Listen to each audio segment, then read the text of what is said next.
Hi everyone. Welcome to the March 20th Board of Supervisors meeting, and we will start with the Pledge of Allegiance. Pledge allegiance to the flag of the United States of America, to the republic for which it stands, one nation, under God, indivisible, with liberty and justice for all. All right, we are starting with a public hearing tonight. And I call to order a public hearing to consider and possibly adopt Ordinance H.R. 465, authorizing a second amendment to the lease agreement between Tredyffrin Township and Woodland School Corporation. Mr. McKenna. Thank you, Dr. Gussie. I have marked the following board exhibits for the hearing this evening. Board Exhibit 1 is the proof of publication of the notice in the Daily Local News on March 3rd, 2023. Board Exhibit 2 is the proof of publication in the Mainline Suburban on March 5th, 2023. Board Exhibit 3 is the email sent to the public hearing distribution list dated February 28th, 2023. Board Exhibit 4 is the draft of the actual ordinance, being H.R. 465. And Board Exhibit 5 is a copy of the lease agreement, which is attached to the ordinance as Exhibit A. Those are the board exhibits for this hearing. Thank you. Do we have a motion to adopt Ordinance H.R. 465? So moved. Do we have a second? Second. Any board comments or questions? Any public comments or questions?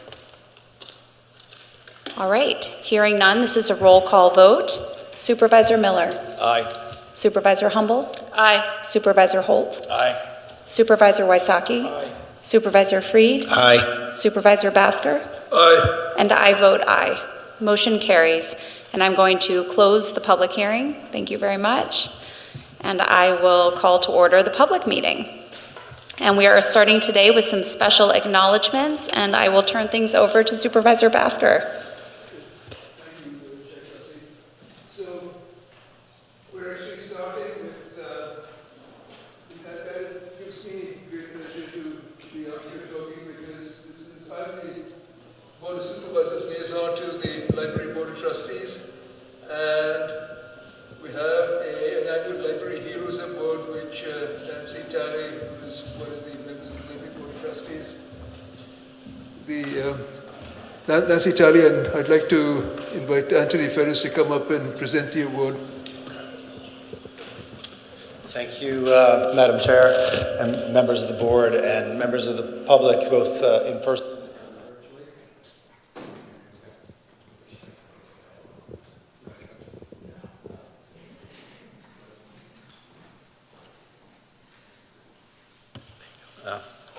Okay. Thank you for allowing us some time to present the Tredyffrin Township Library Hero Award. We present this award annually to recognize and honor a volunteer, an individual in the community that has shown exemplary support for their community through their dedication and advocacy for the Tredyffrin Township Libraries. This individual, Nancy Talley, has been a dedicated library user for years. She lives very close to the Stratford Library, and she is herself a librarian. So we are pleased to honor Nancy with the Library Hero Award. Before I show you the award, I just had a couple more comments. Nancy joined the Board of Trustees for the libraries in 2020. She recently became the Vice President of the Board of Trustees. She's always willing to help and was instrumental in the most recent 2022 golf outing, where she led the raffle with over 30, I believe, raffle items and raised thousands of dollars for our libraries. So we appreciate her, and we're pleased to honor her with this award that will be on display at the library. And in addition, there's an additional award that Bhaskar will. Thank you. So there's actually, can you hear me back there? So there's actually an award from the county commissioners. They were not able to come today, but I'd like to. The citation: the Board of Commissioners of the County of Chester recognizes Nancy Talley as the recipient of the Library Hero Award presented by the Tredyffrin Township Libraries. A lawyer and librarian by training, Nancy Talley spends her days as the collection development and research librarian at Rutgers Law Library. and much of her family time at the Tredyffrin Township libraries, taking advantage of their resources and programs. In 2020, Nancy joined the Library Board of Trustees, where she now serves as Vice President, representing Tredyffrin libraries on the Chester County Libraries Systems Advisory Council. In addition to this, Nancy's support of the Tredyffrin Township Library Foundation's Golf Classic helped to increase the amount of funding raised for the Library Foundation's endowment. The Board of Commissioners, County of Chester, Commonwealth of Pennsylvania, congratulates Nancy Talley on receiving the Tredyffrin Township Library Hero Award and applauds her enthusiasm, energy, love of library resources, and library stewardship. Board of Commissioners, Marian Moskowitz, Josh Maxwell, Michelle Kickline, and attested by Robert Cagle, Chief Clerk. So, Nancy, thank you for myself, and congratulations. Thank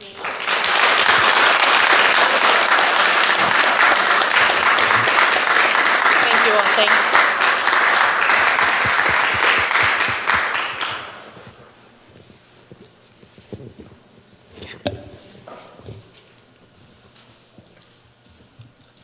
All right. Congratulations on your award, and your family's here tonight, and they should be very proud of you. All right, we will move on to announcements. There are open positions on the Municipal Authority, Park and Recreation Board, Zoning Hearing Board, Library Foundation Board, and Park and Recreation Foundation Board. If you are interested in volunteering, please send a letter of interest and a brief resume to the Township. All property owners with past stormwater permits are required to monitor, inspect, and report to the Township each calendar year. For this year, reports can be emailed to stormwaterinspections@tredyffrin.org by April 1st, 2023. We move to the approval of minutes. All right. Do we have a motion to approve minutes of the February 21st, 2023 public meeting? So moved. Do we have a second? Second. All in favor say aye. Aye. Anyone opposed? Motion carries. All right, we move to supervisor liaison reports. Supervisor Miller. There's no report for the Zoning Hearing Board at this meeting. The next meeting will be this Thursday, the 23rd at 7 p.m. Thank you. Supervisor Humble. No report for Parks and Rec this month. We'll have it next month. So, and I have no report for the school district. Thank you. Supervisor Holt. All right, this is getting weird. No reports for me tonight. Thank you.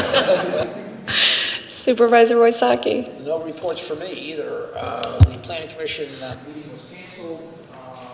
My friend Supervisor Humble was supposed to go over the place because I couldn't make that meeting, but it was canceled. And the next Planning Commission meeting, and I thank Sharon.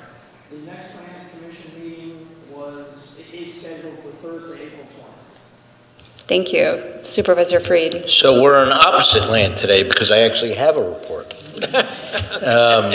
So the Historic Commission was here at our last meeting and gave a report. They met on March 9th. Since the last report to the Board of Supervisors, the Historical Commission has led the Township release of the RFP on March 3rd to hire a preservation consultant. The services focus is to develop zoning and other non-regulatory options for the protection of Township historic resources. 2 regional consulting firms responded with questions. Proposals are due April 3rd.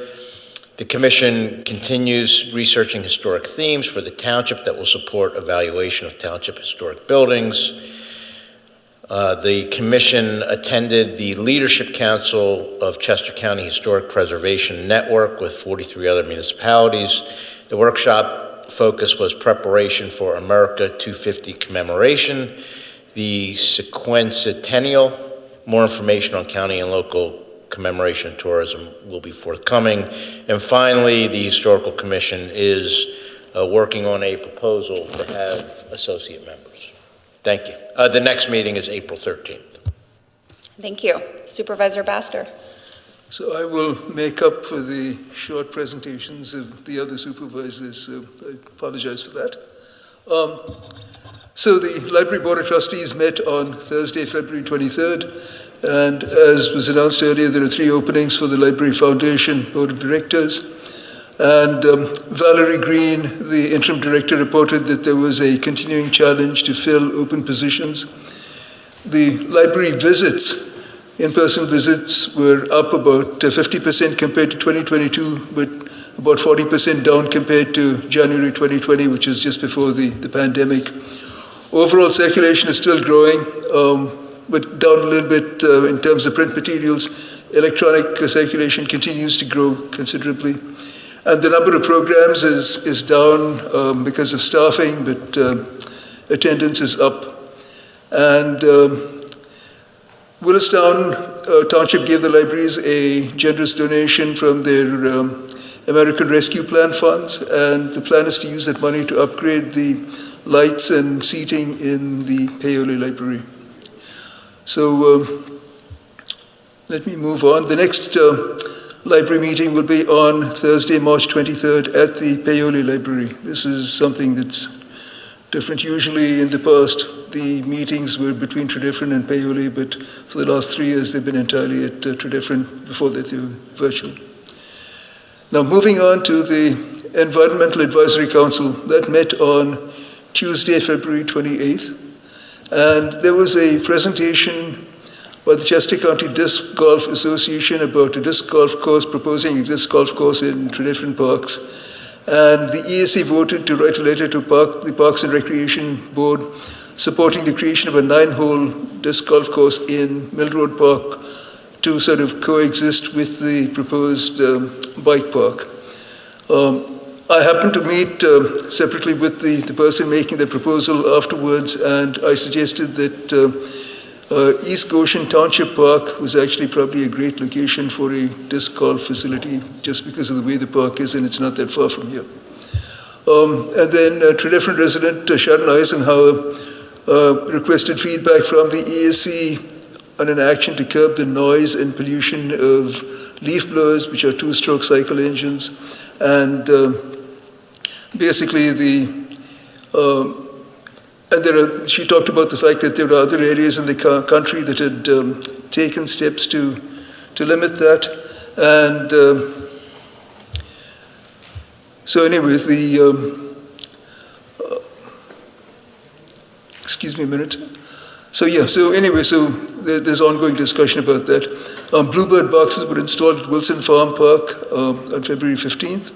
And for Earth Days, there are shade trees available to be planted at Wilson Farm Park, and Anne Murphy of the EAC, who's coordinating, is looking for volunteers who are willing to donate muscle power to get those trees into the ground. And then Amber Levy will coordinate pruning that's needed on rain gardens at the library.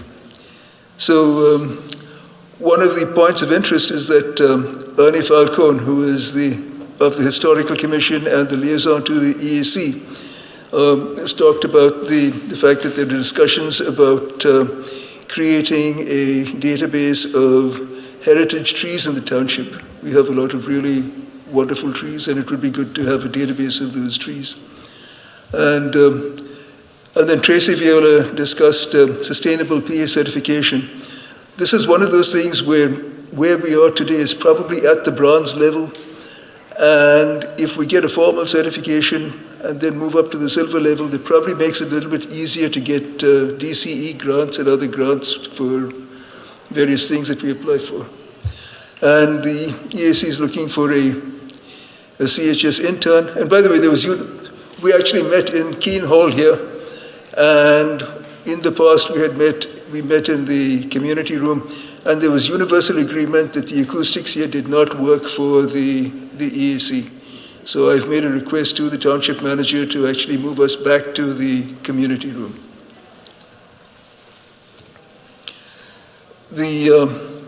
And then the traffic committee met on Wednesday, March 15th. And the main item there was concern about school traffic on Old Lancaster Road, because you have Conestoga High School, you have TE Middle School, and then you have Timothy School. And there was a resident who lives on Old Lancaster Road, and she's actually seen cars driving on the wrong side of the street. She's concerned that it's only a matter of time before there's a head-on collision out there. And the problem really seems to be that parents are driving their kids to school rather than having them take the bus. And I plan to ask Chair Gussie if she would write a letter from the Board of Supervisors to Dr. Hutinsky, the chair of the school board. I'm sorry, you didn't hear about this before, but if you would write a letter just from the township to the school board, encouraging parents to have their kids take the bus, because this is a problem, it's an ongoing problem, and we've heard about it from other residents in the area as well. And the next traffic committee meeting is Wednesday, June 21st. And with that, I would like to conclude my report. Thank you, Chair Gussie, and should I move on to the next item since it's...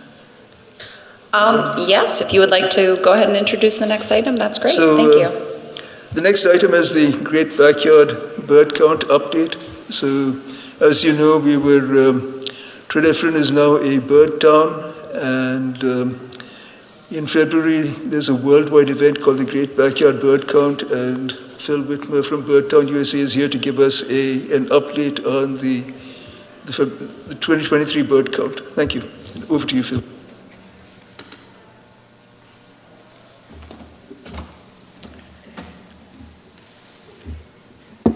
Thank you for giving me the opportunity to update you on Birdtown. We did conduct a training for the backyard bird count on February 11th, and we had a decent turnout, but we're going to work pretty hard to increase some advertising and get the venue filled next year. I just want to take a couple of minutes to talk to you about the importance that bird counts, like the Great Backyard Bird Count, the importance that they have in researching the status of bird populations.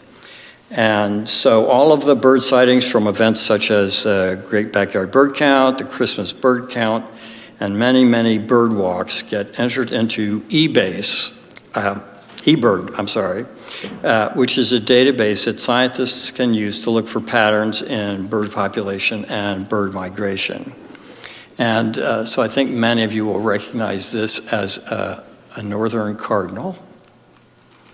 And so let's take a look at why research is so important, what's happening with birds. A 2019 research report shows a loss of 29% of North American land birds since 1970.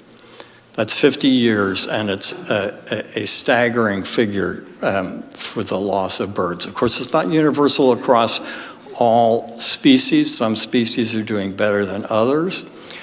Some species are down, 50, 60% since that period of time. Then following that, there's been a recent Audubon report which identifies 126 species at risk from climate change. That means that birds are going to be losing their habitat and their bird ranges because of warming climate. And if that weren't bad enough, there's a North American Bird Conservation Initiative which identified 70 bird species at risk from climate change. At risk because they're at a tipping point. Their populations have dropped so low that they're headed for extinction unless something intervenes. And these are bird species, some of which you'll recognize. Bobolinks used to be a common grassland species, and they're very rarely seen. Chimney swifts, we used to see in great numbers, drastically declining. Ruddy turnstones, which are a shorebird, evening grosbeaks, which we get passing through here every year when they're migrating. Prairie warbler, and the list goes on. This is all very depressing, and the news just continues to be bad about climate change and the status of our wildlife. including insects and mammals and so forth. And a lot of this seems to be out of our control.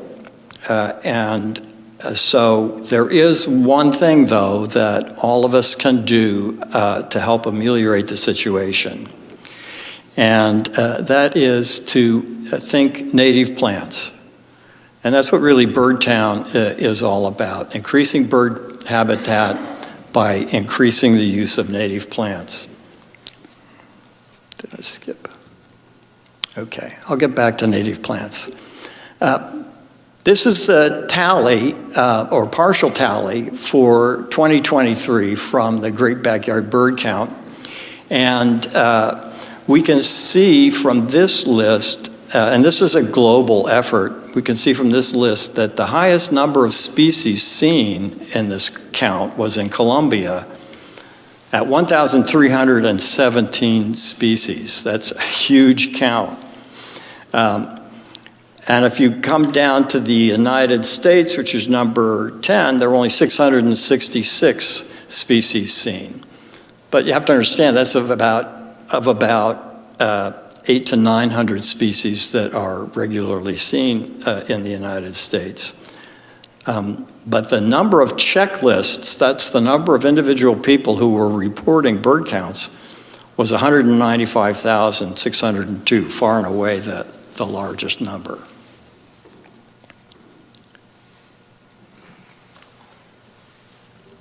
This is a checklist for Wayne, and I don't know, how much, whether it was Radnor or Tredyffrin or both, but this was as granular as I could get at this time. And there are a couple unusual things about this. One is that number 8 was 178 common mergansers. That's a lot for Wayne. And bald eagles was 20. That's also a lot for Wayne. But one of the things you have to understand about the count is that these are citizens, these are not ornithologists who are going out and filling out eBird. And so each eBird list goes through a series of checks. So there's somebody, very experienced birder, who will go through and say, 20 bald eagles in Wayne, that doesn't sound right. And so it takes a while for each of those lists to go through that vetting process. And that's why the exact figures aren't ready yet. Okay. As I said before, Birdtown is about planting native plants.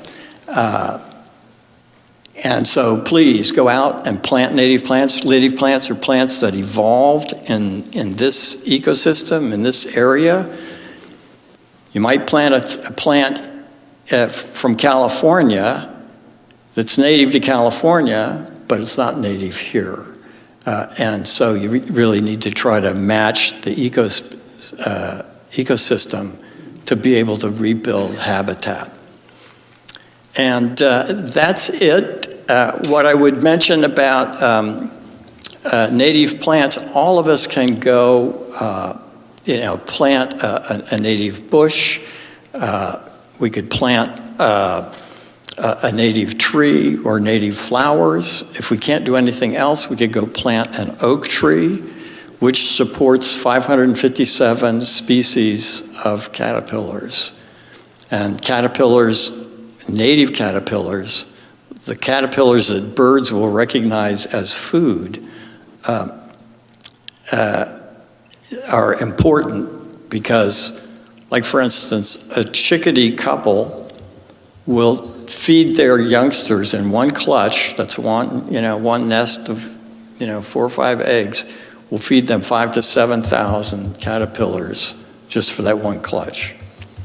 And they may have 3 clutches in the breeding season. Any questions? I do have questions. On that bird count showing for Wayne, I was really surprised at how many of the common birds were showing only one, like the chickadees and the blue jays and the juncos, and I have dozens of those in my yard. So I'm wondering, Does that mean I should get training and submit my numbers, or is the bird count over? I mean, Well, the greater backyard bird count happens once a year, President's Day weekend, and it's a series of 4 days. And the reason they want to do those same 4 days every year is because that adds consistency to the data. So you're not comparing apples and oranges. If you see, it's like if you tried it later in the spring, you get lots of migrants coming through, and so that would throw off the stats for those birds that are backyard birds. But you can, Cornell Lab has a nest watch and a feeder watch program where you can watch for, I don't know what all the rules are for that, but you can watch for a period of time and report those. Plus, just as a citizen, you can learn how to use eBird. It's not that difficult. And every time you watch your yard, if you record for at least 15 minutes, you can submit those bird sightings that you have. And yes, it's important to do that because every submission adds to the amount of data. And every submission adds to the accuracy of that data. A lot of people panic and they say, well, in the last week, we've had like 150, 200 I was going to say starlings, but it's grackles. We've had that many grackles, mixed grackles and red-winged blackbirds. So if you've got 5 bird lists and one of them is 150 grackles, if you're off by a lot, it'll really throw the stats off. But if you're one of 500,000 lists, the fact that you're off by 5 or 10 or even 20 birds, it'll all come out in the wash because some people will undercount and other people will overcount. And if you've ever sat there trying to count, 150 birds that are all flying around. But yeah, I think it'd be great if you learned eBird and could report your sightings. all right, thank you. Anything else? I have one comment, not a question. I just wanted to thank you for proposing a solution. I used to have a boss who always used to say, Freed, don't come to me with your problems, come to me with your solutions. Yeah. So Yeah. I appreciate that while identifying the problem, you actually gave a relatively accessible and easy way to help the problem. Yeah, it makes me feel better. All right. I have one comment too, which is, well, firstly, thank you for the talk. But one thing, that many people think that putting bird feeders in their backyards is good for birds. It's good for adult birds. They can digest the seeds and eat them. But in many cases, baby birds can't digest seeds.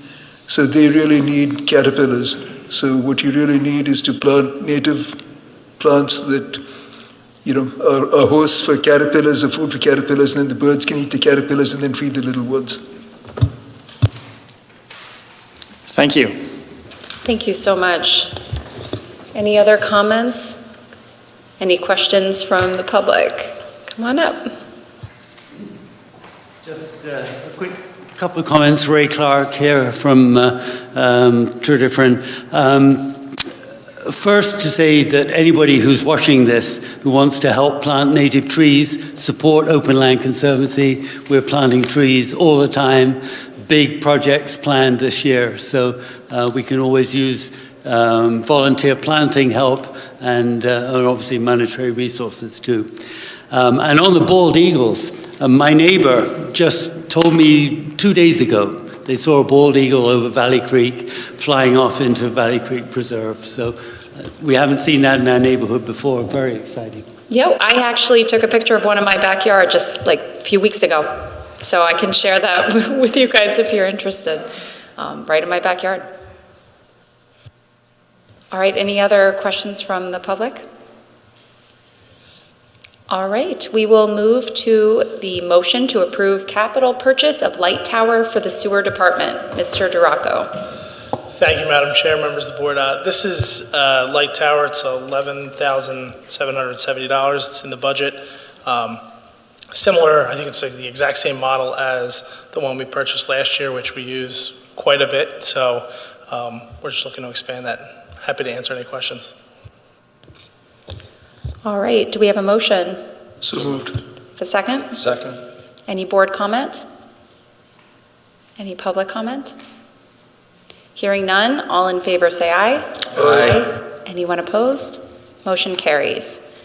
Next, we have a motion to consider an exemption request from Home Cooked pursuant to Ordinance 165-7, single-use plastics. Mr. Duraco.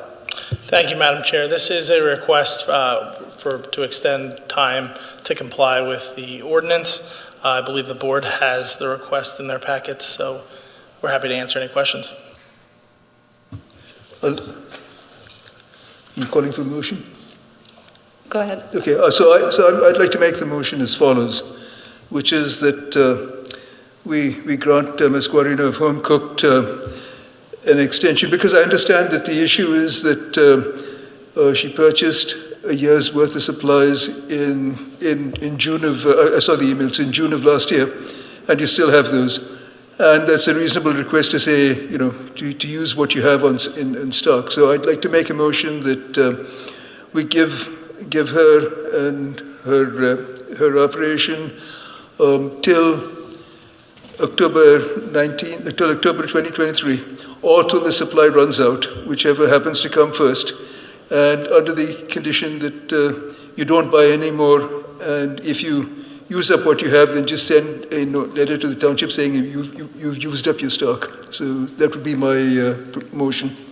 And I actually sent that in an email because it's a lot of words. All right, so Mr. McKenna, so he has made this, does he have to revise make a motion to revise it, or can he just make that motion? I think that the motion is fine. If I understand it, it's the motion to approve subject to using up what you have on hand, not ordering more, and then complying once you run out, assuming you run out before the extension does. Okay. So I think that's fine. We have a motion. Do we have a second? Second. All right. Do we have any board comments? So I thought I heard Bhaskar say he wanted an email back that she was complying, and that's not what I just heard from Mr. McKenna. I'm fine. I think just as you had stated, use up the stock and then that's all good. It's fine with me. I didn't hear that portion of the motion, so I apologize if I missed that.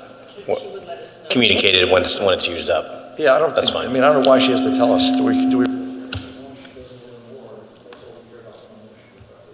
I think it's real simple just to say, and I think that Bhaskar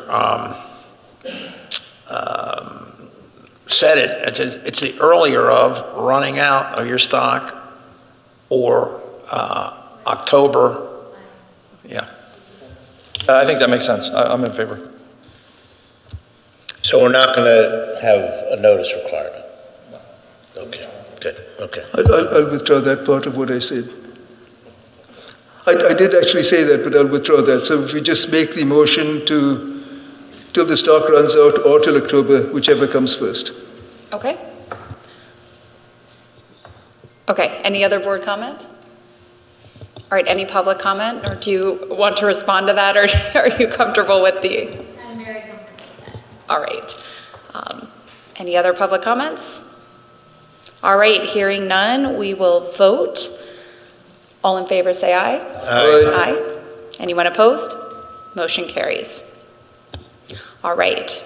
Now we will move to the motion to adopt Resolution 2023-10 proclaiming April 2023 as Pennsylvania Safe Digging Month. Mr. Duraco. Thank you, Madam Chair. I believe this resolution is something we used to do every year. We haven't done it in a couple of years, but it's always a good time to remind the general public to call 811 before they do any work. We've seen firsthand experience what happens when you don't, so we're asking the board to pass this resolution. All right, do we have a motion? So moved. Do we have a second? Second. Any board comment? Any public comment? All right, hearing none, this one is a roll call vote. Supervisor Miller? Aye. Supervisor Humble. Aye. Supervisor Holt. Aye. Supervisor Wysocki. Aye. Supervisor Freed. Aye. Supervisor Basker. Aye. And I vote aye. All right, motion carries. Next, we move to the motion to approve Loftus Construction to perform emergency concrete repairs and maintenance report to the Chesterbrook Boulevard Bridge over 202. Mr. Burko. Madam Chair and members of the board, the following proposal from Loftus Construction is for repair work and maintenance, emergency in nature, to the underside of the Chesterbrook Boulevard Bridge. That bridge is a township-owned bridge that spans 6 lanes of Route 202. Upon recent inspections late in February, PennDOT notified us that there was one area above the southbound lanes where there was cracked and delaminated concrete.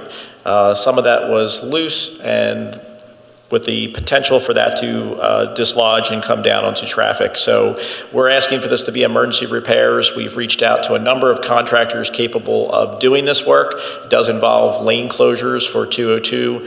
It will probably be daytime work, 2 days, 9 to 3, where there'll be at least 2 of the 3 lanes closed and the shoulder closed, and they'll be rotating where they're working, so there'll be a moving of that, shifting of that lane closure during the work.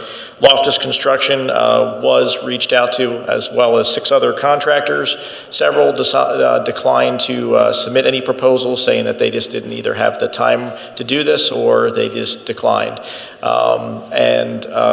Loftus is a qualified contractor. They are working with PennDOT on Route 76 for some other bridges. We are asking the board for consideration and approval for their proposal for $123,050. If anybody has any questions, I can certainly answer them. Thank you. Do we have a motion? So moved. Do we have a second? Second. Any board comment? Yeah, I would like to comment, which is that after seeing the pictures, I think I'm going to avoid driving on 202 South under that bridge. But because I actually go on that, a fair amount. But I'm glad we have this, and I'm glad it was found and that it's going to be fixed. So thank you. The bridge is routinely inspected, so it's something that popped up between the last inspection and this one.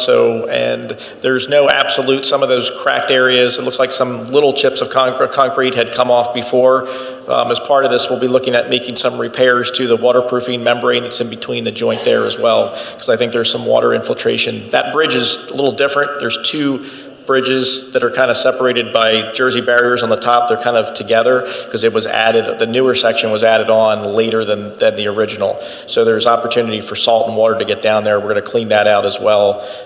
Once again, we need the lane closure. That's part of that whole thing to be able to do that. So they'll be doing both of those activities. Thanks. Any other board comment? Steve, this is a lot of money for 48 hours. I understand the emergency nature of it, although they moved it to, I guess, a condition 1, which allows up to 6 months to complete the maintenance. Were our normal bid procedures followed, or? This is an emergency project, just due to the nature that there is the unforeseen kind of ability for concrete to dislodge, and if it falls down to traffic on Route 202, it could have very dire consequences. So we have to do this in short order. PennDOT, I've been in contact with them when they first did the inspection. They reached out to me, and their first thing was this was a condition 0. So that means you have 7 days to complete the work. And they reached out to me to discuss that. And then I went out, did an inspection. I brought Public Works out. Public Works was not suited to be able to do this type of repair work. So we started reaching out to contractors. Honestly, yeah, it is a lot of money. I'm not going to say it's not, but it's a public safety issue that has to be addressed. Well, I'm just trying to figure out the bid consequence. So what would our normal bid procedures be if now we know we have 6 months? Would we be able to get more bids, do you think, or should we just rely on this one bid and we got 6 other folks that said no response or no bid? I'm just trying to figure out how we might be able to get another bid. You could always go out to bid and do a standard bidding procedure, but that's not recommended. I mean, as the township engineer, I'm not recommending you do that. We've had other projects over the years that were deemed emergency for things that are much lesser in regards of emergency needs. This is a public safety issue. That concrete that's up there is cracked, and there's signs of other pieces that have already fallen off, little pieces, but there's 2 big chunks up there that are cracked in that report. And even though PennDOT went from condition 0, which is 7 days, to a level 1, they only did that after we asked them, because they said there was no way we were going to get a contractor on board to do that work within 7 days. So we have an action plan where we reached out to these contractors. Some chose not to bid. You have the option to make that decision, but I'm not recommending you do that, because there's no guarantee that concrete, in that time that we wait to do at least a minimum of a 3-month bidding, standard bidding process, that concrete couldn't come off that bridge and potentially strike a car. I mean, as long as you reached out to these 5 or 6 other contractors and they all said they have no interest or no response or no bid. We did it. In the memo that I provided, we reached out to separate contractors. Robert E. Pearson, who's working with, they're working with us on Pew Road. They sent it to their office, to their different staff for the bridge unit, and they said they declined to submit. We sent it off to J.D. Ekman. They first said, yes, we're interested, we'll get you a bid. And after a week of going back and forth, they just said, no, we're not interested in submitting a bid. Another firm, Bi-State, who has done work on Drummers Lane for us, they were interested, but they didn't have all the equipment for all the traffic control. Loftus is working in the area, so they were the first one to directly respond. They called me within 24 hours. They know the severity of this kind of stuff. They went down for an inspection. They actually contacted PennDOT to talk to them because they were concerned about the condition. So, really the difference of this is the emergency is there's a lot of daily traffic volume on that particular portion of 202. There's just the uncertainty. We don't know. It could be, those cracks could stay up there for several months, or they could just randomly break off and fall down. And, that unknown portion, unfortunately, that unknown portion makes it where we have to really deal with this in an emergency situation. That's the beauty of having a bridge that's over 6 lanes of traffic. This is an uncommon situation. There's not many townships that own large bridges of this span and this nature over a limited access highway. Usually this would be something that PennDOT might own. I'm comfortable. Thank you for your explanation. I just wanted to dig a little deeper into it, considering the cost and the lack of other bids. So thank you. One of the other things I can just say too, because I know this is a big cost, is that I did reach out to PennDOT after this happened. We tried to get PennDOT to help us with traffic control, because a large portion of this cost for 2 days is traffic related control. We got to close multiple lanes of 202 with a traffic lane, change, and basically traffic control. We got to reach out to District 6. So there are costs in there that are basically for the work itself. The costs are very reasonable, but the cost that we have to spend are for the traffic control and lane closures are a large portion of the cost. I would actually probably say that going from a level 0 emergency to a level 1 emergency was mostly a matter of negotiating, because if it was a level 0, there's no way that we could have fixed it in time. So that's just a matter of negotiating. And right now, again, once upon a time in a different life, I used to be an engineer, and this is one of those things where if you have like water going in during the day when it's warm and then freezing at night, the expansion that it causes could potentially cause some of that concrete to fall down. So I would not postpone that any longer than I had to. All right, any other board comments? I have a comments? question, Steve. When do you anticipate the work happening? If the board approves tonight, we'd expect that it would be done probably the first or the second week of April at latest. Thank you. Any other board comments? Any public comment? All right. All in favor say aye. Aye. Aye. Anyone opposed? Motion carries. Next, we have a motion to award the contract for the Chesterbrook Leaning Wall Replacement Project to the lowest qualified bidder, G&B Construction, in the amount of $405,171.60. Mr. Burgo.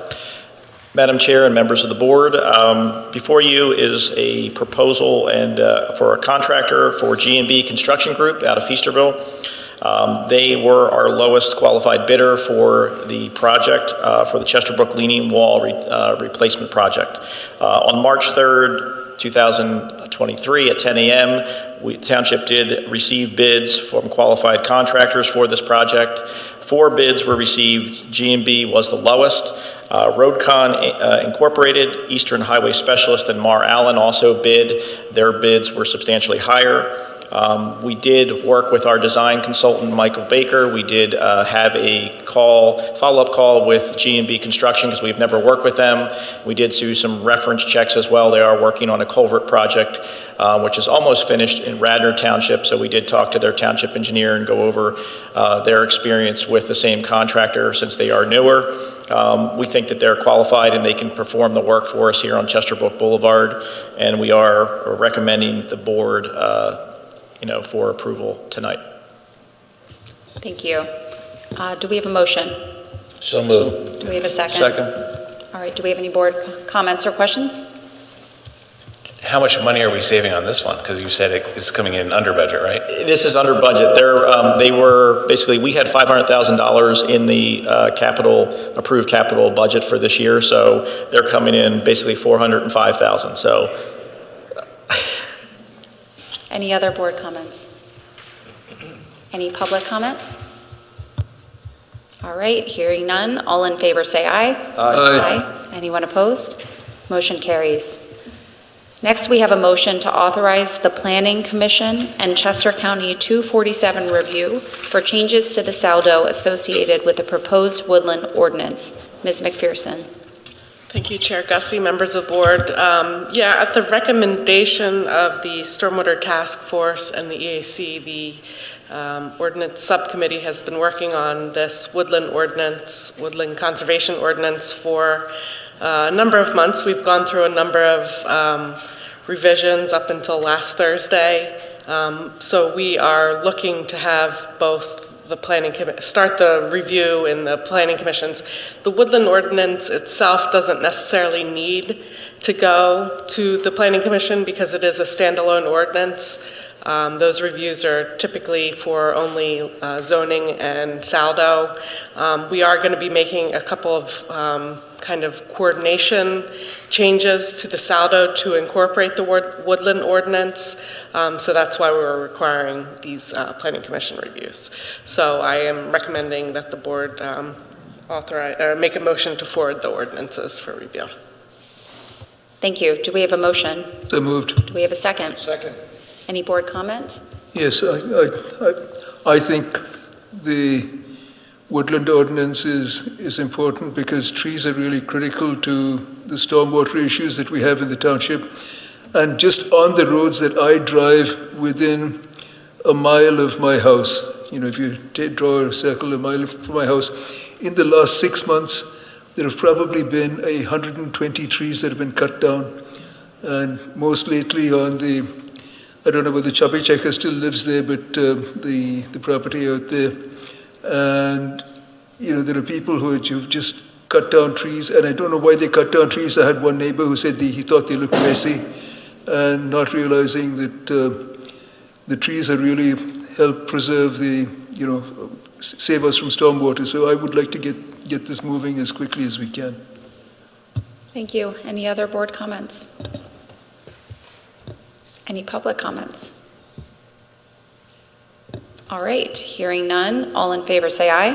Aye. Anyone opposed? Motion carries. Next, we have a motion to adopt Resolution 2023-11 designating signatory agent FEMA Home Acquisition Project. Mr. Burgo. Madam Chair, members of the board, this resolution is required by PEMA and FEMA for to continue the process we have for the home acquisition program. We have some homes that are on Park Ridge Drive and one on Yellow Springs Road that have been participating through this since 2021, and FEMA has recently contacted us with some paperwork that we need to continue to process. So this is the start of that, assigning William Martin, the township manager, for signatory authority, and then we'll be able to continue that process. Thank you. Do we have a motion? So moved. Do we have a second? All right, any board comment?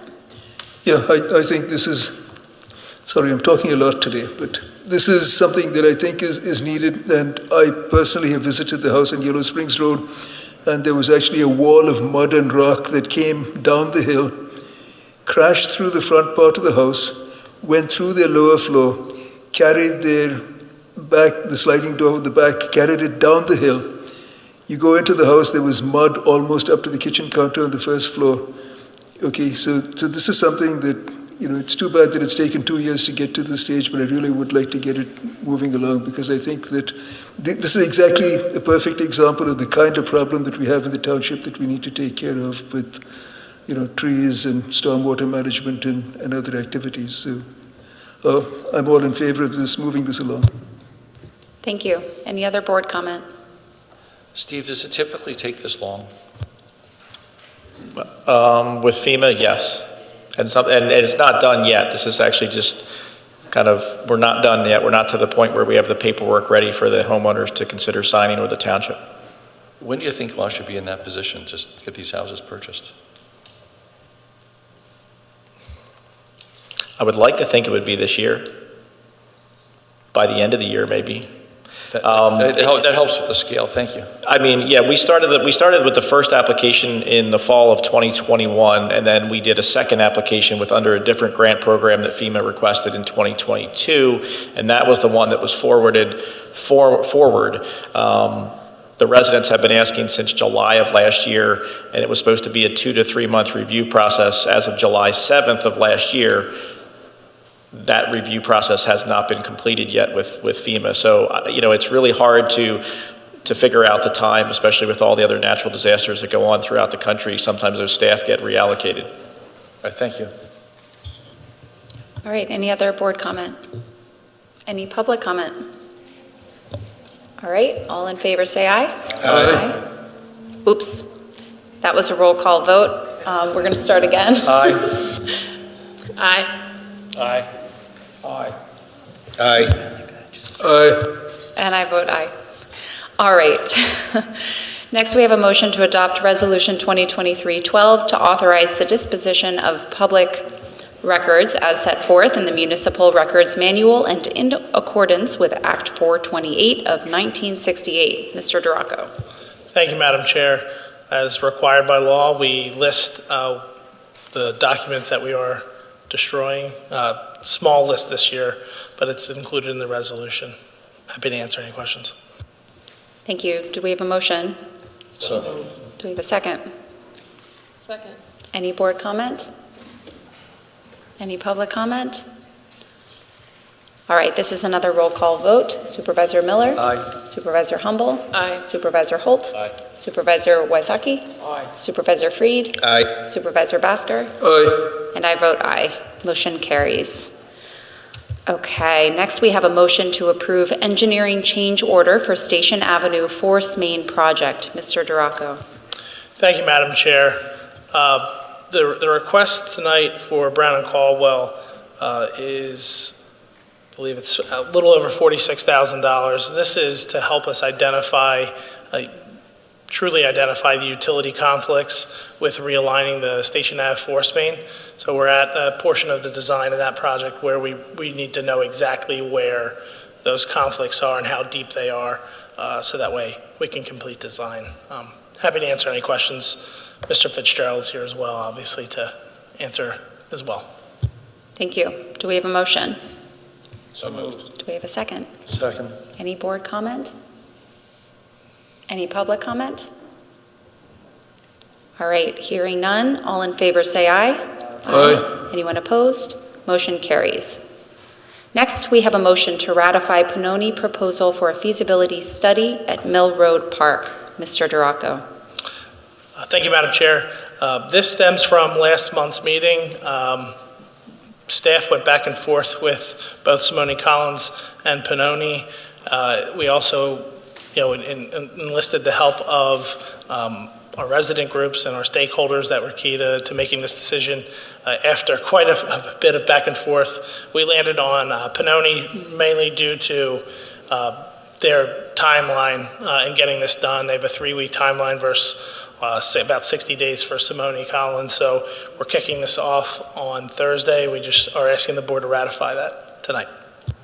Thank you. Do we have a motion? So moved. Do we have a second? Second. Any board comment? So I have a question, which is, you know, the citizens, the residents who wanted the cycle track were going to get funding, and last time they came and said they had commitments. Have they actually got funding? My understanding is that they had the commitments actually last month at our meeting. I know they had, I believe, a GoFundMe, and then the Parks and Rec Foundation said that they would commit to funding any shortfall, but I believe the funding is there and will be reimbursed upon completion. Thank you. Any other board comment? I would just thank the township staff for being so flexible, and you can laugh, I know, really, and really appreciate the fact you guys worked hard, you were flexible. There's a lot of stuff coming from the citizens in terms of getting this done, and I think we have a really good result and a good project, so thank you. Any other board comment? Any public comment? Hearing none, all in favor say aye. Aye. Anyone opposed? Motion carries. Next, we have a stormwater annual inspection report update. Mr. Burgo. Madam Chair and members of the board, tonight I just wanted to give you a couple points of update for our annual stormwater inspection program. I know the board has made announcements at tonight's meeting as well as last month, and we have been doing some reach out to residents, all property owners who have stormwater facilities in the township. Those that are covered under our 2009 ordinance have been the focus. We sent out almost 700 total, just under that total of letters back in February. On February 17th, we sent them out to residential, and February 20th to non-residential property owners. And recently, we just sent out a second wave of reminder letters last week.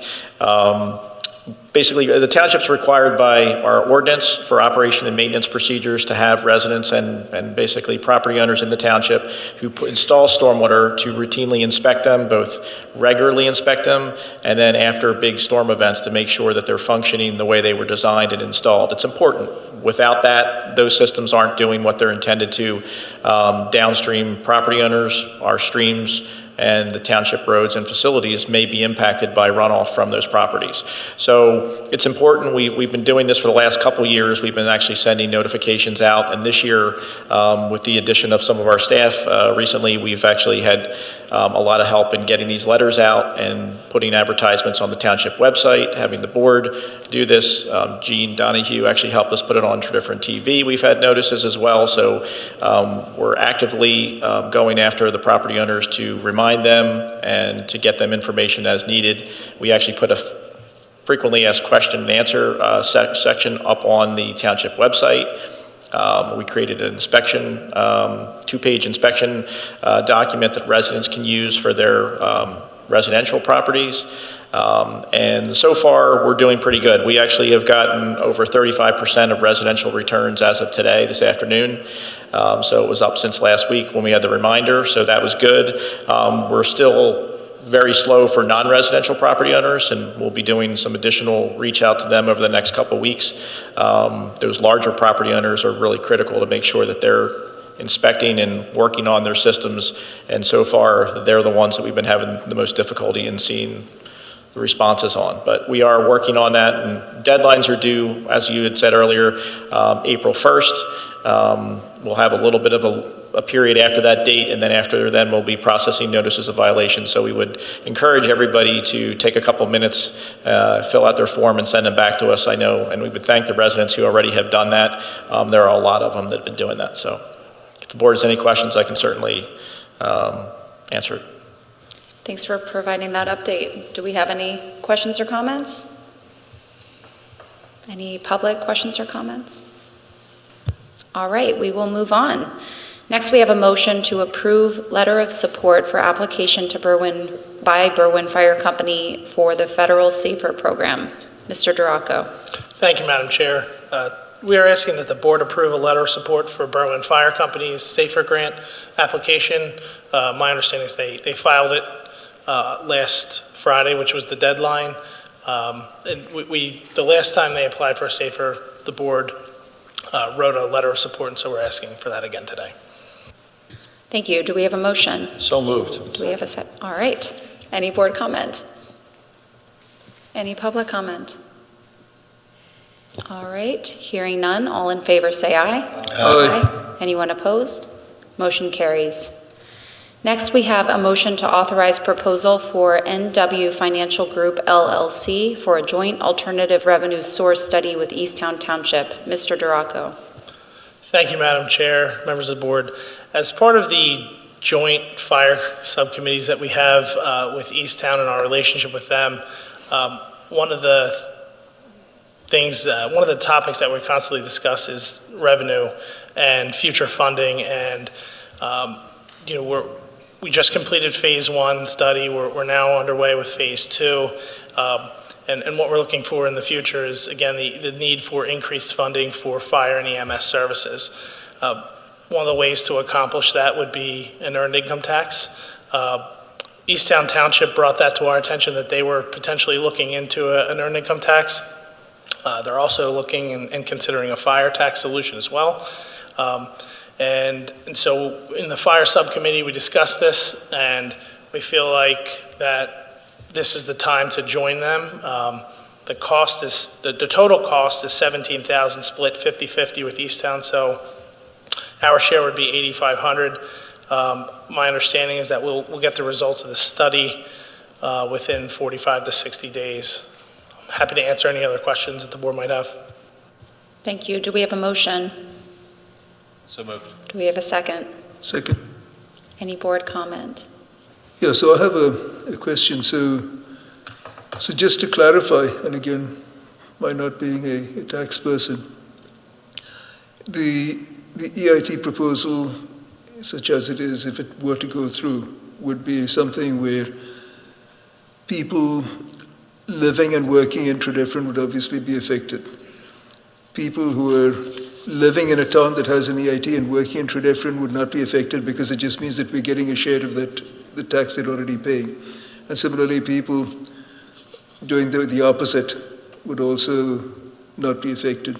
So what the study is doing is basically going to tell us something about who's going to be affected, and of course the concern is if there are low-income residents who live and work in Tredyffrin, what the impact is on them. So is that what the study is going to be doing?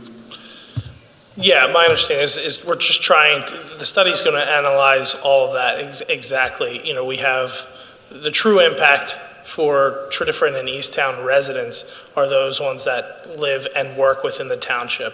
We're two of the only municipalities in the entire county, and really in the area other than Delaware County, that don't have it. So it'll look at that. And we're just trying to get a better understanding and scope of what our options are as we move forward. And so that's what we're hopeful the outcome of this study will be. It's just another tool for us to use to analyze and help make the best decision. Thank you. Yeah, and I think the timing does make sense, since we're kicking off the phase 2 for fire EMS. We're going to have that information in front of us in the coming months about where we're headed strategically and financially for fire EMS with Easttown Township. So knowing what the options are, fire tax, EIT, property taxes, to have that information. And this worked out really nicely that Easttown Township was already doing this study, so we're getting a good deal on it, in a sense, by piggybacking on their effort. Yeah, I guess I just want to be really clear for people who are watching this that there's no proposal for an EIT. I mean, I've been opposed to that, as you know, from the last time we went through these discussions, and am probably going to be in favor of this study just to get the information. Back when we had this conversation a little over a year ago, we didn't really, we took some educated guesses as to what the EIT would raise in our township, because obviously, I think as Bhaskar correctly pointed out, there's a couple different groups. There's the people who are paying EIT already someplace else. How this study is going to really get us that information, because that's essentially zero impact to the residents. It's just capturing that revenue for our township as opposed to letting it go to other townships. And then there's the people who would be severely impacted or potentially very severely impacted, which are the people who live and work in Tredyffrin, which are what we want to encourage. We want people to live and work in Tredyffrin Township, and that's sort of what we want people to love being here. We did talk at that time, a year and a half ago, about how much it would cost to do a study, and the number was a lot higher than $8,500, if you remember. So to get the information, it seems like it's worth it, because since that time, I certainly have heard from retirees about the burden they're feeling from property tax as the only source of revenue for the township. And we know, I mean, I don't know if people have heard this, but as part of the stormwater fee project, we had always thought we'd have a fee. Given what's happened in Westchester Borough with their stormwater fee, we may actually have to implement it as a tax, as a regular property tax.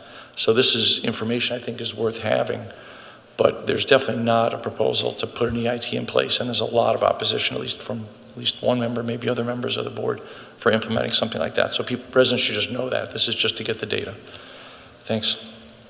Chair Gussie,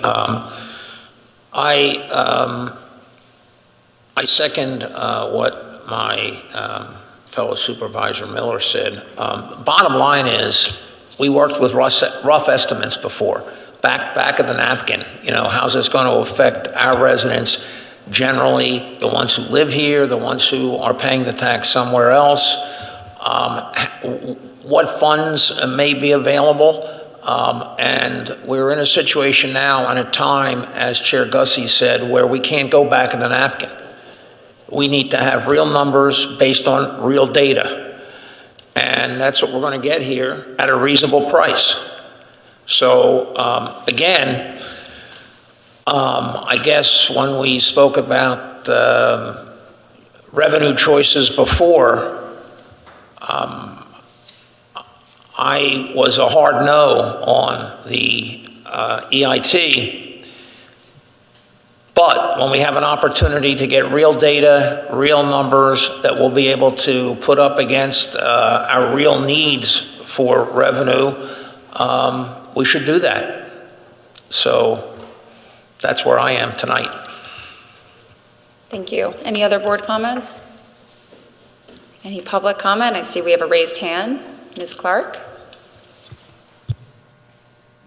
Hi there. Good evening. I have two questions regarding the EIT consideration for the fire department funding, and then a general comment.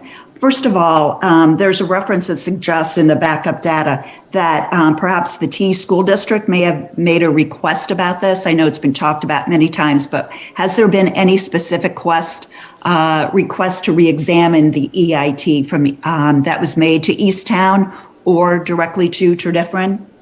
I have not heard anything from the school board or department. I don't know about Easttown. I don't know if the school district reached out to Easttown, but no one has reached out to us. Okay, and also I know we're gathering information and that's good, but I'm wondering the way we keep mentioning or referring to this in terms of fire department funding, are we envisioning that the township share of the EIT will be designated specifically to the fire departments?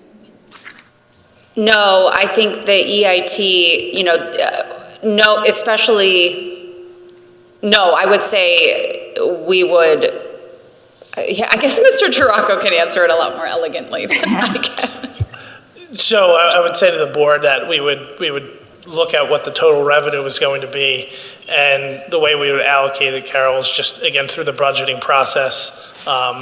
You take your total revenue and you move it around wherever the board needs to. Okay.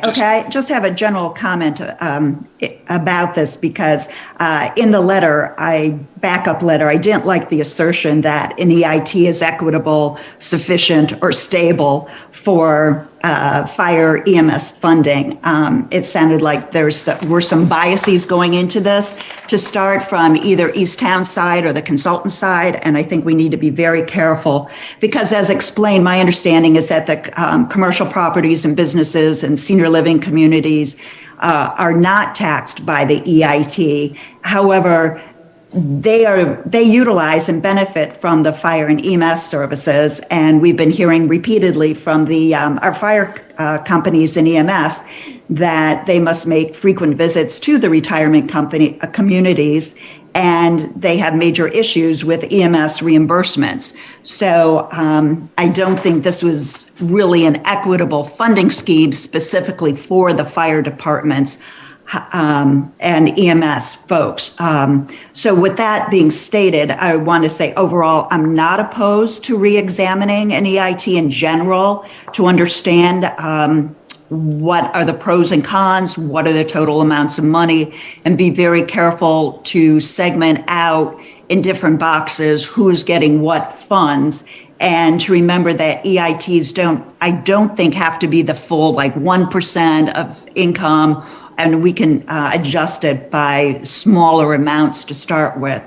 So I encourage that we have an informed and a rigorous discussion if this is in fact an appropriate means of funding our fire companies, or a fire tax would be more equitable, and perhaps there'd be things that we could learn from that may apply to other things that the township needs to pay for, where not taxing our seniors would be a more equitable form of funding for some of our expenses.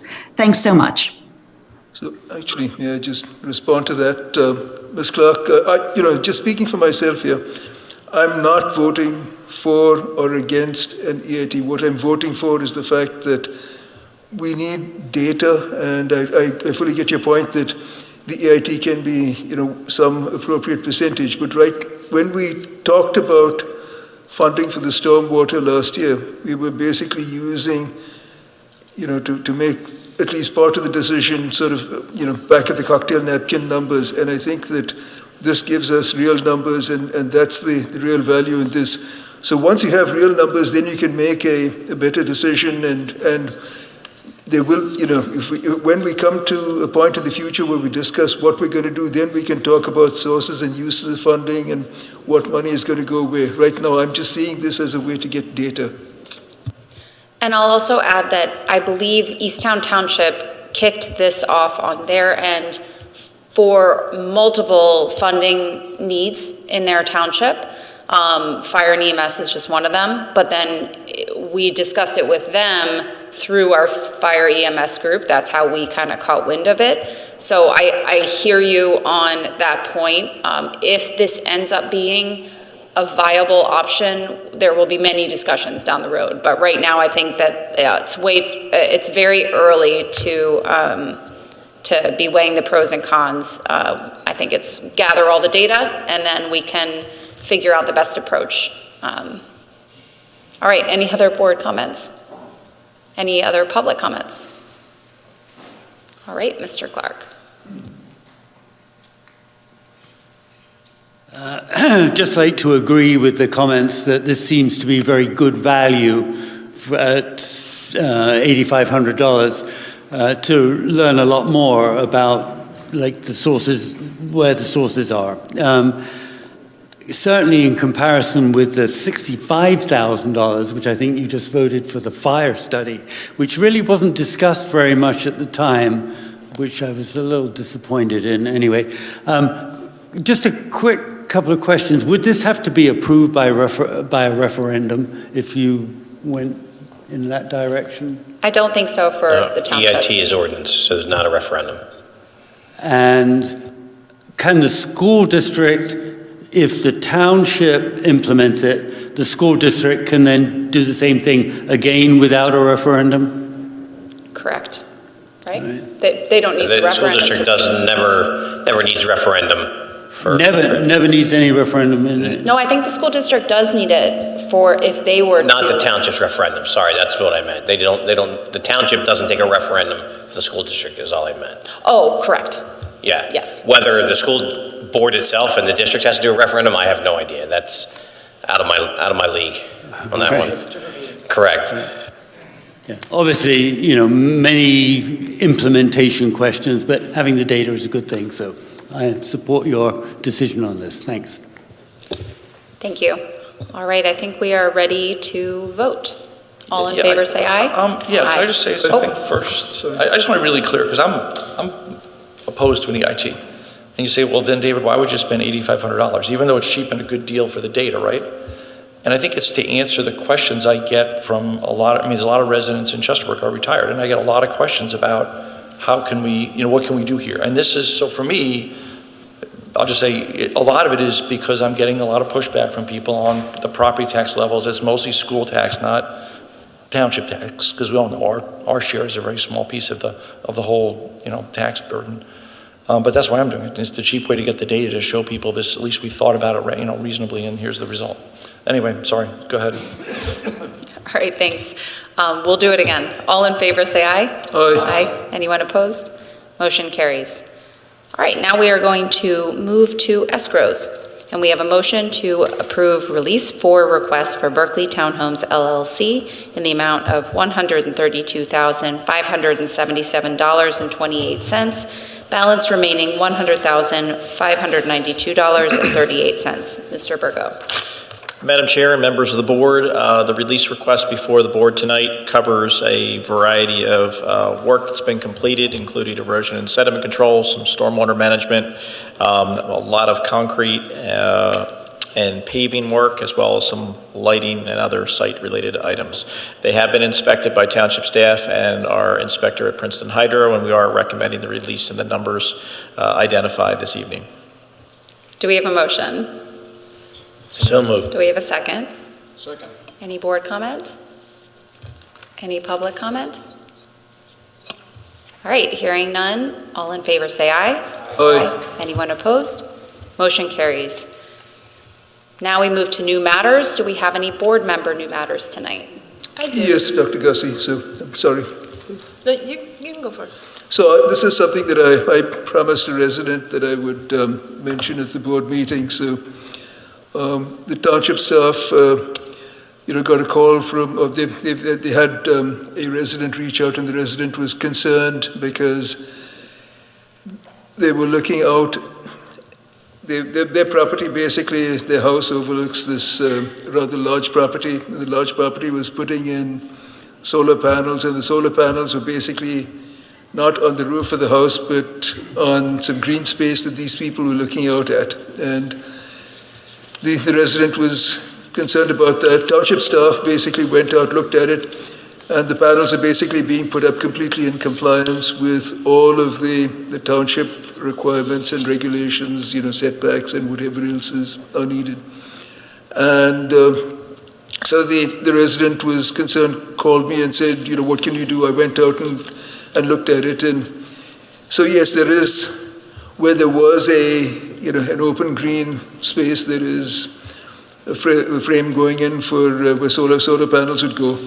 And I had a discussion with the resident, and I said, maybe you can plant some trees to sort of stop your view of the solar panels if you don't like looking at solar panels. And in any case, I said, this is the first I've heard of it. This is, there hasn't been a motion from a large number of residents saying they don't want to look at solar panels. And in any case, the township is probably not well positioned to sort of to comment on aesthetics, because obviously beauty is in the eye of the beholder. And so that is where we left off the discussion. What the resident also said was that, neighboring townships have a requirement that solar panels go on the roofs of buildings, not on the ground. And again, this is not something that I'm aware of with regard to neighboring townships. But in any case, if someone has a large property and puts the panels on the ground, so that's kind of what I explained to the resident. But he remained concerned, and I said that I would mention it at the board meeting, which the resident wanted me to do. So here's the mention. And if there are a large number of people in the large number of residents that are concerned about looking at solar panels, then certainly they should bring that to the attention of the Board of Supervisors. But I certainly have zero sense of aesthetics. I've been often told that, and I hope not to start having to sort of, pass any ordinances having to do with aesthetics. Thank you. Any other board member new matters tonight? Yes. Thank you, Chair Gussie. My concern is about the construction of the Embers apartment buildings on Sweetsford Road and Contention Lane in Berwyn. For at least the last 2 weeks, the property has been extremely accessible to anybody. I know we've had, windstorms that have knocked down some of their fencing, but it's knocked it all the way down along Contention Lane. Anything that was facing, the westerly winds come and knock that over, and knocked over everything between the construction site and the Wills and Bills area in that parking lot. So they put some of the fencing back up, but they've left others of it completely down. I mean, I've taken pictures various days. On my way here, it was completely down in certain quarters. Sometimes they have locked the fencing together, but there is very clearly like a triangle popped open where anybody is crawling in and accessing the site. And they have other places where the chain link fencing that they've tried to put up is clearly bent over by teenager tennis shoes, taking a big step on it and using that to get a boost to the higher ground that they're accessing. So really the past 3 weeks, even when the wind has not been blowing, it's very much lack of care about safety, both from anybody getting in there or from anybody stealing. I mean, if somebody steals from them, that's their own thing, but really we don't want residents or anybody coming into the township having access to that site when it's so dangerous at the stage it's built right now. So part of the fencing that doesn't fall is the part that faces Sweetsford Road, because when the winds hit it, it's kind of slicing through it. But it's the problem on Contention Lane and then the Wills and Bills parking area because of the advertisements that they have up on all of the fencing. So they've tried doing like slots or holes in it to try to let the wind go through it, but that's not working, and it seems like they're unwilling to take down the advertising that act like sails when the wind blows and blows it all down. So I don't know if this is a question for Mr. Burgo or Ms. McPherson or Chief Beatty, but what can be done about this? I will send the inspectors out tomorrow to take a look at it. They do have to have secured fencing, so I will certainly make sure that is the case. If you do see it, certainly don't wait to the board meeting. Send me an email right away and we'll have someone go out and take a look. Yeah, it's just, whatever time they leave, 5 o'clock on Friday, the fencing is all down. It's like they didn't even attempt to put it back up. Yeah, anytime, just send me an email or shoot me, call me, and we'll have them go out right away. Thank you. Any other board member new matters? Any citizen new matters tonight? Mr. Clark. Sorry to keep coming up. Following on from Supervisor Basker's comments about solar panels, are they considered impervious, and would that be the control that the township would have? Any thoughts about that, Steve? If they're on the ground, then they are considered structure, so whatever the surface area would be, it would be considered impervious. So there is some control about being inundated with solar panels all over people's lawns, for example? Yeah, they could be. Now, in this particular case, there's grass underneath, and just the fact that there are solar panels out there doesn't mean that I think it might. So I know, but and again, it's 1,000 square feet at an angle, so I don't know what the underlying shaded area is. But anyway, I get the point. Just a couple of other things.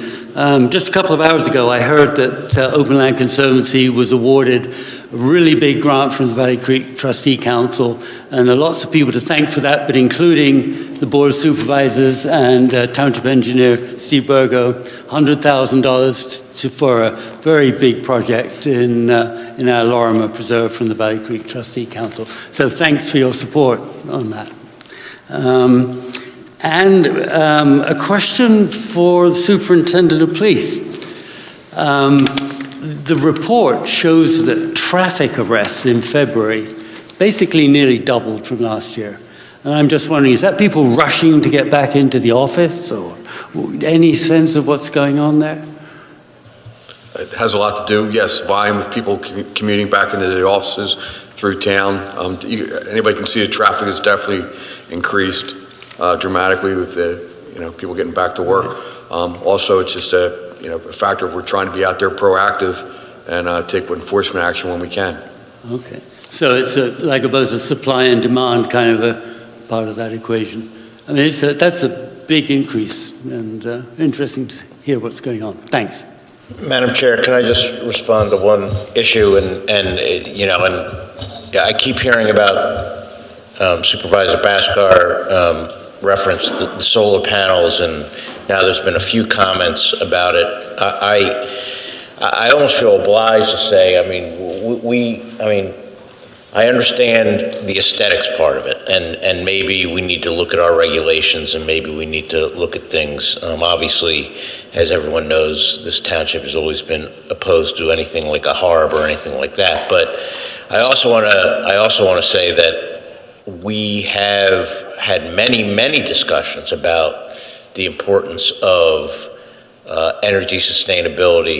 We have a Ready for 100 resolution that I think a lot of people in this room supported. We have talked about, we've had a lot of discussions and a lot of insistence that our police department look at electric vehicles. So I guess I'm a little, I'm not going to say I'm perplexed. I understand the aesthetic part of it. On the other hand, I think we need to be conscious that this is, solar's not bad. Solar can be very good. If we have to look at some things about how they're going to go in and whether they're going to be on roofs or down on the ground or whether they're going to be impervious or pervious, that's all good, and I think we should look at that. And I think we're going to start seeing a lot of municipalities as we move forward updating their solar regulations and both allowing it and then in the ways that they do allow it. But I just felt obliged to say, let's not be too negative on solar.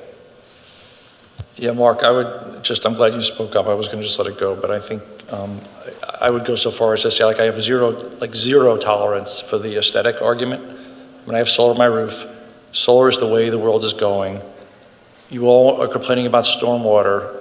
Part of it is global warming, which is because of fossil fuels. And if you want to cut down on your consumption of fossil fuels, you want to drive a Tesla, you want to have electric cars, you're going to have more electric generation. And local solar is a good piece of that process.